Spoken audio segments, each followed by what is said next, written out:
What is the runtime complexity, big O, of the following pseudocode? I recently had a very intense debate about the runtime complexity of a super simple algorithm with a colleague of mine. In the end, we both agreed to disagree, but as I've been thinking about this, it's challenged my basic understanding of computer science fundamentals, and so I therefore must get additional insight on the matter. Given the following Python, what is the big O runtime complexity? Now, I immediately called out that this is simply on the order of O, n, aka linear.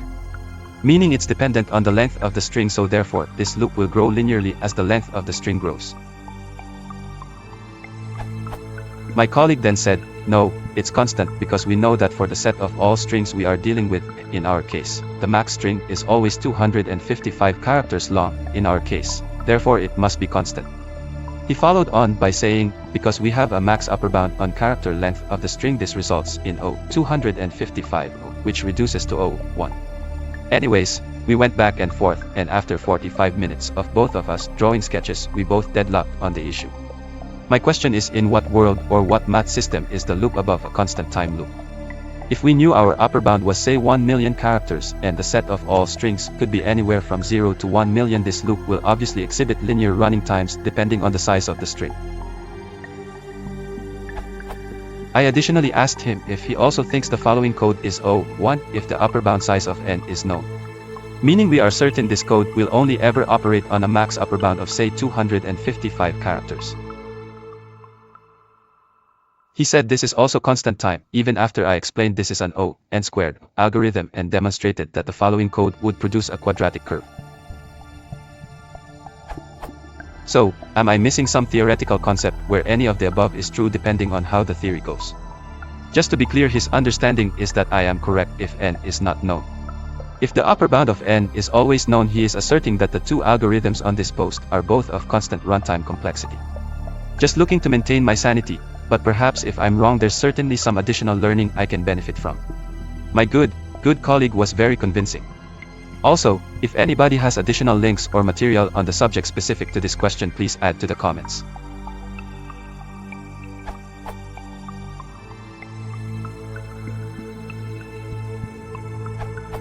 Applying big O notation to a single scenario in which all the inputs are known is ludicrous. There is no big O for a single case. The whole point is to get a worst-case estimate for arbitrarily large, unknown values of n. If you already know the exact answer, why on earth would you waste time trying to estimate it? Mathy, Computer Sciencey edit. Big O notation is defined as n grows arbitrarily large, f n is O, g n, if g n greater than or equal to c asterisk f n, for any constant c, for all n greater than some nmin. Meaning, your opponent can set c to 11 to quadrillion, and it doesn't matter, because, for all points to the right of some point nmin, the graph of 11 to quadrillion times f n will lag below g n forever. Example, 2n is less than or equal to n2, for a short segment of the x-axis that includes n equals 2, 3, and 4, at n equals 3, 2n is 8, while n2 is 9. This doesn't change the fact that their big O relationship is the opposite. O, 2n, is much greater than O, n2, because big O says nothing about n values less than nmin. If you set nmin to 4, thus ignoring the graph to the left of 4, you'll see that the n2 line never exceeds the 2n line. If your opponent multiplies n2 by some larger constant c to raise his n2 line above your 2n line, you haven't lost yet, you just slide nmin to the right a bit. Big O says that no matter how big he makes c, you can always find a point after which his equation loses and yours wins, forever. But, if you constrain n on the right, you've violated the prerequisites for any kind of big O analysis. In your argument with your coworker, one of you invented an n-max, and then the other set nmin somewhere to the right of it. Surprise, the results are nonsensical. For instance, the first algorithm you showed does indeed do about n work for inputs of length n, in the general case. If I were building my own algorithm that called it n times, I would have to consider mine a quadratic O, n2, algorithm, again, in the general case. But if I could prove that I would never call your algorithm with an input greater than say 10, meaning I had more information, and could thus estimate my algorithm more precisely, using big O to estimate your algorithm's performance would be throwing away what I'd learned about its actual behavior in the case I care about. I should instead replace your algorithm with a suitably large constant, changing my algorithm from C**n2 to C**10*n, which is just C bigger *n. I could honestly claim my algorithm is linear, because in this case, your algorithm's graph will never rise above that constant value. This would change nothing about the big O performance of your algorithm, because big O is not defined for constrained cases like this. To wrap up, in general, that first algorithm you showed was linear by big O standards. In a constrained case, where the maximum input is known, it is a mistake to speak of it in big O terms at all.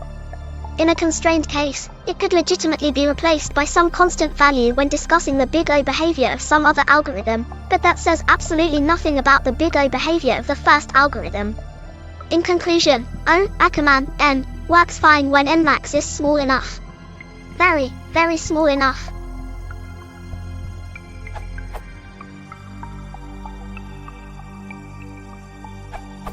In your case, I am tempted to say that your friend is softly wrong.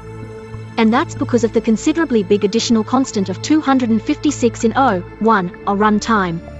Your friend said that the execution was O256. And because we ignore the constants in big O, we simply call O256 by 1 as O1. It is up to you to decide whether this constant is negligible for you or not. I have two strong reasons to say that you are right. Firstly, for various values of n, your answer of O(n) in first code gives a better approximation of the running time. For example, for a string of length 4, you say runtime is proportional to 4, while your friend says it is proportional to 1 or 256, a dot. For string of length 255, you say the running time is proportional to 255 while your friend again says that it is constant time. Clearly, your answer is more accurate in every case, even though his answer is not outright wrong. Secondly, if you go by your friend's method, then in one sense you can cheat and say that since no string can go beyond your RAM plus disk size, therefore all processing is in O1. And that's when the fallacy of your friend's reasoning becomes visible.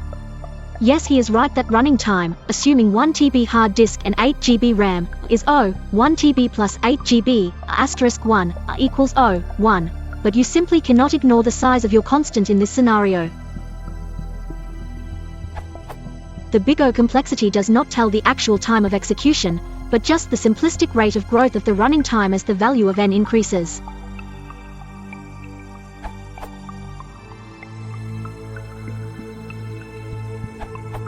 I think you're both right. The runtime of the first algorithm is linear in the size of its input.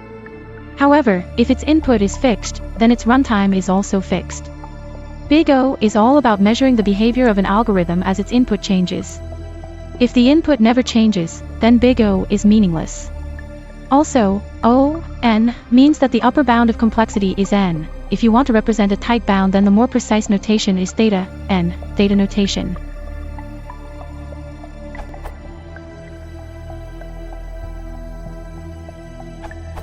You're both right in a way, but you're more right than your colleague. Edit, nope. On further thought, you're right and your colleague is wrong.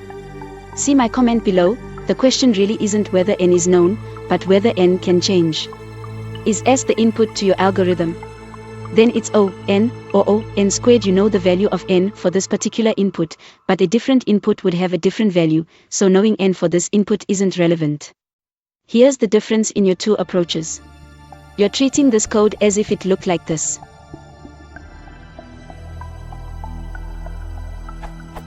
But your colleague is treating it like this. In the latter case, that for loop should be considered O(1), because it's not going to change with different inputs. In the former case, the algorithm is O(n).